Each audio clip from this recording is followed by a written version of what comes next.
아침 묵상입니다. 오늘 하루도 하나님의 은혜가 충만하길 축복합니다. 오늘 날마다 주께로 큐티 본문은 예레미야 46장 13절에서 28절 말씀. 세상의 것은 우리를 구원하지 못합니다. 세상의 것은 우리를 구원하지 못합니다. 세상은 눈에 보이는 힘을 따라 움직입니다. 그러나 성경은 역사를 주관하시는 분이 여호와 하나님이심을 분명히 선포합니다. 하나님은 이스라엘의 하나님일 뿐만 아니라 모든 나라의 하나님이십니다. 어떤 왕이 일어나고 어떤 나라가 무너지는지는 하나님의 손에 달려 있습니다. 하나님은 애굽이 바벨론과의 전쟁에서 패할 뿐만 아니라 애굽 땅에도 심판이 임하게 될 것이라고 하셨습니다. 애굽에 대한 심판의 말씀을 통해 성도가 배워야 할 교훈은 무엇인지 살펴보겠습니다. 하나님은 애굽의 멸망을 선포하셨습니다. 바벨론 왕 느부갓네살을 통해 그 일을 이루실 것이라고 하셨습니다. 애굽은 스스로 강하다고 자부했습니다. 이스라엘뿐만 아니라 주변 나라들까지 애굽이 도와주면 살 수 있을 것이라고 생각할 정도였습니다.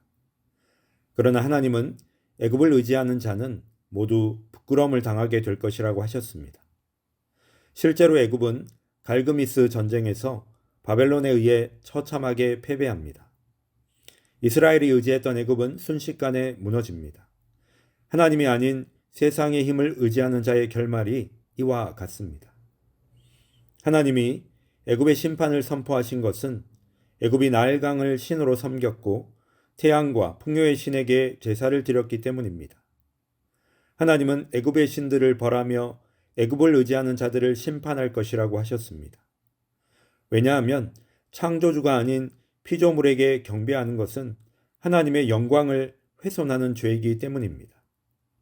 하나님은 하나님 아닌 것을 의지하는 모든 자에게 그것들이 구원을 주지 못한다는 사실을 분명히 보여주실 것입니다. 지금도 이름만 바뀌었을 뿐 우리 주변에 수많은 신들이 존재합니다. 재물, 학벌, 권력, 성공 같은 것들이 그럴듯한 모습을 하고 우리를 지켜줄 것처럼 유혹합니다. 그러나 하나님 외에 어떤 것도 우리를 지켜주지 못합니다.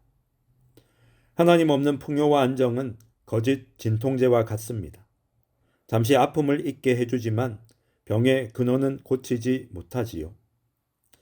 세상은 끊임없이 조금만 더 가지면 안전해질 것이라고 말합니다. 조금만 더 높은 자리에 오르면 불안이 사라질 것이라고 말합니다. 하지만 아무리 높은 곳에 올라가도 하나님이 없는 인생은 결국 흔들리게 됩니다. 왜냐하면 진짜 평안은 하나님과의 관계 속에서만 주어지기 때문입니다. 애굽을 향한 심판을 선포하는 중에도 하나님은 이스라엘과 맺은 언약을 잊지 않으셨습니다. 비록 이스라엘이 하나님의 심판 가운데 있기는 하지만 그들을 완전히 버리신 것이 아니기 때문입니다. 하나님은 공의로 세상을 심판하시는 분이지만 심판의 목적은 멸망이 아니라 회복에 있습니다. 하나님께서 자기 백성에게 징계를 허락하시는 이유는 새롭게 하기 위해서입니다. 징계의 목적은 심판이 아니라 거룩함을 회복하는 데 있습니다.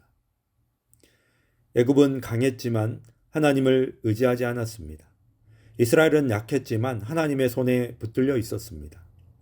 결국 무너진 것은 애굽이고 다시 일어난 것은 이스라엘이었습니다. 성도의 평안은 환경에서 오는 것이 아니라 관계에서 옵니다. 돈이 많아서, 지위가 높아서, 힘이 있어서 평안한 것이 아니라 하나님이 함께 하실 때 참된 평안을 누릴 수 있습니다. 눈에 보이는 힘을 의지하지 않고 어떤 상황 속에서도 하나님을 피난처로 삼는 자가 되시기를 축원합니다. 이제 기도 시간입니다. 받은 말씀과 개인 기도 제목을 가지고 함께 기도하는 시간입니다. 이 시간 다 함께 마음을 모아 주님 앞으로 나아가겠습니다.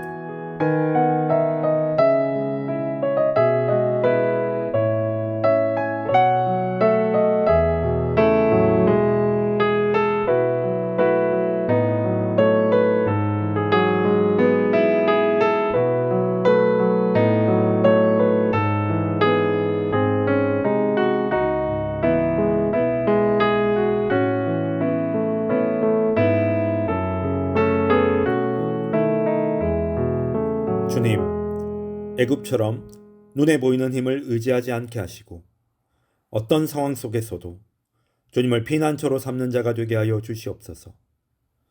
오늘도 나와 함께 하실 것이라는 하나님의 약속을 붙잡고 살아갈 수 있도록 인도해 주시옵소서. 감사드리며 이 모든 말씀 예수님의 이름으로 기도드립니다. 아멘. 이제는 각자 개인적으로 기도하시면 되겠습니다. 행복한 하루 되십시오.